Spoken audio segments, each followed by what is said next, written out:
नमस्कार दोस्तों, कामयाबी तक यूट्यूब चैनल में आपका स्वागत है। आज हम भारतीय राज्य व्यवस्था का अगला पार्ट भाग 4 के बारे में बात करेंगे। हमने सीरीज़ चलाई है पिछले 10 वर्षों के प्रश्नों के अभ्यास कर रहे हैं, जो सभी परीक्षाओं में पूछे गए थे और आपको बता देते हैं कि हम इन्हें एमसीक्यू के आधार पर कराते हैं और उस प्रश्न का पूर्ण विश्लेषण कराते हैं। तो वीडियो यदि आपको इसमें कम दिखाई देती है तो आप वीडियो को सुनें, बार-बार देखें, नोट ज़रूर करें। मैं आपसे वादा करता हूँ पॉलिटिकल की मात्र 10 हमारी वीडियो आने वाली है और पूरी पॉलिटिकल कितना भी हाई लेवल का क्वेश्चन क्यों ना पूछ लिए, सभी प्रश्न यहाँ से आने वाले हैं। तो वीडियो को आप अंत तक ज़रूर देखा करें, स्किप ना करें। यदि वीडियो अच्छी लगे तो आप वीडियो को लाइक करें और ज़्यादा से ज़्यादा अपने दोस्तों को भी शेयर करें। तो कम समय में उचित पढ़ाई के लिए ज्वाइन करें, सब्सक्राइब करें कामयाबी तक यूट्यूब चैनल। तो शुरू करते हैं देरी ना करते हुए। तो प्रश्न है, भारतीय संगठनात्मक व्यवस्था में तृतीय सदन कब जोड़ा गया? तो ऑप्शन ए है 1990 में, ऑप्शन बी है 1992 में, ऑप्शन सी है 1991 में, ऑप्शन डी है 1993 में। तो इसका उत्तर जो होगा भारतीय संगठनात्मक व्यवस्था में तृतीय सदन 1992 में जोड़ा गया, तो इसका उत्तर है 1992 में। अब इसका विश्लेषण जान लेते हैं।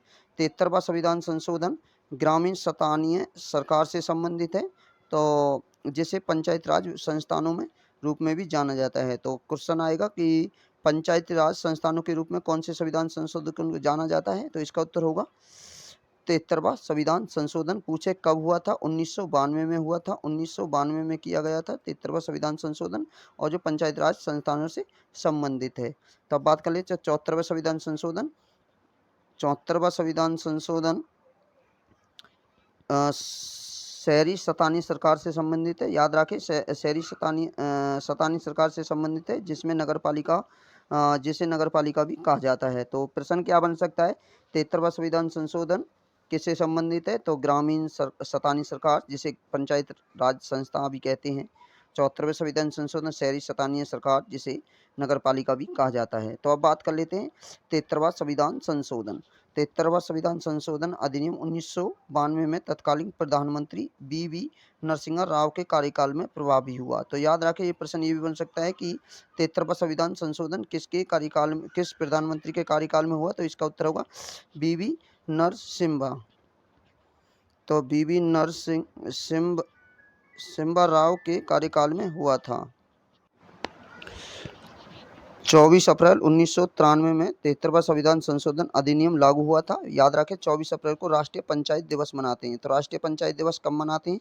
तो इसका उत्तर होगा 24 अप्रैल को मनाया जाता है। किस संविधान संशोधन के तहत? 73वें संविधान संशोधन कब प्रभाव हुआ? 1993 में। और कब प्रभावी पूछें तो हुआ 1992 में। और किस प्रधानमंत्री के कार्यकाल में? तो इसका होगा बी नरसिम्हा राव। इस संविधान संशोधन अधिनियम द्वारा संविधान में भाग 9 जोड़ा गया। तो कौन से संविधान संशोधन के द्वारा संविधान में भाग 9 जोड़ा गया? तो संविधान संशोधन 73वें संविधान संशोधन द्वारा संविधान में 11वीं अनुसूची जोड़ी गई। तो 9वें भाग जोड़ा गया और 11वीं अनुसूची जोड़ी गई, तथा पंचायतों के अंतर्गत 29 विषयों की सूची की व्यवस्था की गई। तो याद रखें, 73वें संविधान संशोधन पंचायत राज से संबंधित है और इसमें पंचायत राज में 29 विषय हैं और 11वीं अनुसूची इसमें जोड़ी गई है। अब हम बात कर लेते हैं 74वां संविधान संशोधन। 74वां संविधान संशोधन अधिनियम 1992 द्वारा नगर पालिका को संवैधानिक दर्जा दिया गया है। तथा 74वें संविधान संशोधन किससे संबंधित है? यह संबंधित है नगर पालिका से। तथा इस संशोधन के माध्यम से संविधान के भाग 9 के जोड़ा गया है और 1 जून 1993 से यह प्रभावी हुआ।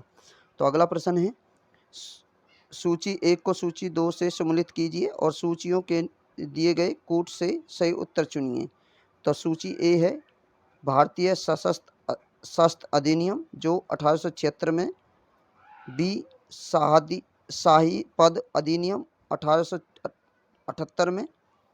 भारतीय उच्च न्यायालय अधिनियम 1869 में। भारतीय विवाह विच्छेद अधिनियम 1861 में। तो कूट हैं, ऑप्शन ए है 2, 3, 1, 4, बी है 3, 1, 2, 4, सी है 1, 2, 3, 4, तो डी है 2, 1, 4, 3। तो इसका उत्तर होगा ऑप्शन सी 1, 2, 3, 4। तो अब इसका विश्लेषण जान लेते हैं। शाही पद अधिनियम 1876 में यूनाइटेड किंगडम की संसद का एक अधिनियम था। तो याद रखें, शाही पद अधिनियम कब लागू किया गया? तो 1876 में किसका था? यूनाइटेड किंगडम का था, जिसने आधिकारिक तौर पर महारानी विक्टोरिया को भारत की महारानी के रूप में मान्यता दी। तो शाही अधिनियम के तहत भारत की महारानी को, विक्टोरिया को महारानी बनाया गया। भारतीय उच्च न्यायालय अधिनियम 1861 में उच्च तहत प्रेसिडेंसी में सर्वोच्च न्यायालय और 10 सदर अदालतों का समाप्त कर दिया गया और अधिनियम के तहत यूनाइटेड किंगडम के राजचिन्ह के अधीन पत्र को पेटेंट जारी करना और साथ ही कलकत्ता, मद्रास और बॉम्बे उच्च न्यायालय की स्थापना का अधिकार दिया गया है। तो याद रखें, कौन से अधिनियम के द्वारा? प्रश्न बन जाता है, किस अधिनियम के तहत कलकत्ता, मद्रास और बॉम्बे को उच्च न्यायालय का स्थापना का अधिकार दिया? तो इसका उत्तर होगा भारतीय उच्च न्यायालय अधिनियम 1861। तो याद रखें, 1861 के तहत मुंबई, मद्रास और कलकत्ता को उच्च न्यायालय का दर्जा दिया गया, स्थापना की गई। अगर पूछें आपसे, भारतीय विवाह विच्छेद अधिनियम 1861 है, शाही पद अधिनियम 1878 है, भारतीय सत्र अधिनियम 1876 है। तो अगला प्रश्न है, निम्नलिखित में से कौन सा विधेयक राज्य सभा में प्रथम बार प्रस्तावित नहीं किया जा सकता? तो कौन सा विधेयक राज्यसभा में प्रथम बार प्रस्तावित मतलब पेश नहीं किया जा सकता? ऑप्शन ए है साधारण विधेयक, ऑप्शन बी है संवैधानिक संशोधन विधेयक, ऑप्शन सी है राज्य पुनर्गठन विधेयक, ऑप्शन डी है धन विधेयक। तो इसका उत्तर होगा राज्यसभा में प्रथम बार प्रस्तावित नहीं किया जा सकता, जिसे कहते हैं धन विधेयक। तो इसका उत्तर है धन विधेयक। अब इसका विश्लेषण जान लेते हैं। विधेयक प्रस्तावित कानून का प्रारूप दो रूप में होता है, सरकारी विधेयक और गैर सरकारी विधेयक। सरकारी विधेयक वो होते हैं जो मंत्रियों द्वारा पेश किए जाते हैं और गैर सरकारी विधेयक वो होते हैं जो संसद का अन्य कोई सदस्य पेश कर सकता है। जो मंत्री द्वारा पेश किए गए विधेयक हैं धन विधेयक, साधारण विधेयक, संविधान संशोधन विधेयक, ये मंत्री द्वारा पेश किए जाते हैं, जबकि गैर सरकारी विधेयक संसद का अन्य कोई व्यक्ति पेश कर सकता है, जैसे साधारण विधेयक, संविधान संशोधन विधेयक। अब बात कर लेते हैं संसद के विधायिक प्रक्रिया कैसी होती है। संसद में दोनों सदनों की विधायिक प्रक्रिया समान होती है। प्रत्येक विधेयक को प्रत्येक सदन में समान चरणों में गुजरना होता है। एक विधेयक कानून के लिए एक प्रस्ताव है जो विधायिक अधिनियम होने पर एक अधिनियम का कानून बन जाता है। बात कर लेते हैं वर्गीकरण। संसद के पेश किए गए विधेयकों को 4 श्रेणियों में वर्गीकृत किया गया है। तो 4 भागों में बांटे गए हैं विधेयक। पहला साधारण विधेयक। साधारण विधेयक विधेय विषयों के अलावा किसी अन्य मामले से संबंधित है। दूसरा है धन विधेयक। यह कराधान, सार्वजनिक व्यय आदि जैसे वित्तीय मामलों से संबंधित है। वित्तीय विधेयक वित्तीय मामलों से संबंधित लेकिन धन विधेयक से अलग है। और संविधान संशोधन विधेयक संवैधानिक संशोधन विधेयक संविधान के प्रावधानों से संशोधन से संबंधित है। धन विधेयक के बारे में बात कर लेते हैं, इंपॉर्टेंट हो जाता है। यहाँ से प्रश्न कैसे आएंगे आपको बताएंगे। संसद में प्रस्तुत होने वाले विधेयक को 4 श्रेणियों में से एक धन विधेयक है। धन विधेयक का जो वर्णन है वह संविधान के अनुच्छेद 110 में किया गया है। याद रखें कि संविधान अनुच्छेद में 110 में धन विधेयक पेश किया गया है।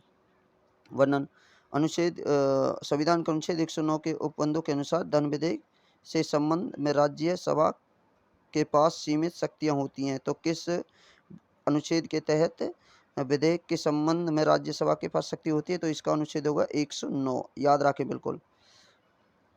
धन विधेयक लोकसभा द्वारा पारित होने तथा राज्यसभा के पास सिफारिश के लिए भेज जाने के लिए पश्चात इसे राज्यसभा द्वारा प्राप्ति के तारीख 14 दिन की अवधि के भीतर लोकसभा को वापस भेजना होता है। यदि यह भेजा नहीं जाए तो अपने आप ही पास हो जाता है। तो धन विधेयक के संबंध में राज्यसभा के पास क्या क्या शक्ति होती हैं? धन विधेयक के संबंध में राज्यसभा की शक्तियां सीमित हैं। राज्यसभा के पास इसके संबंध में प्रतिबंधित शक्तियां हैं। धन विधेयक के अस्वीकृत या संशोधन नहीं कर सकती। राज्यसभा केवल सिफारिश कर सकती है। तो अगला प्रश्न है, निम्नलिखित में से कौन सा शब्द भारतीय संविधान की प्रस्तावना से उल्लेखित नहीं है? तो ऑप्शन ए है संप्रभुता, ऑप्शन बी है लोकतंत्रात्मक, ऑप्शन सी है पंथ निरपेक्ष, ऑप्शन डी है संघीय। तो इसका उत्तर है ऑप्शन डी संघीय। तो कौन सा शब्द भारतीय संविधान से प्रस्तावना से संबंधित नहीं? तो इसका उत्तर होगा ऑप्शन डी संघीय। तो अब हम इसके विश्लेषण जान लेते हैं। भारतीय संविधान की प्रस्तावना में शामिल महत्वपूर्ण शब्द होता है प्रभु, संपन्न, समाजवादी, पंथनिरपेक्ष, लोकतांत्रिक गणराज्य, न्याय, स्वतंत्रता, समता और बंधुता। परंतु संघीय शब्द भारत के संविधान में उल्लेखित नहीं है। संविधान के अनुच्छेद 1 से 1 में संघ शब्द का प्रयोग किया गया है। तो प्रश्न बन जाता है कि संघीय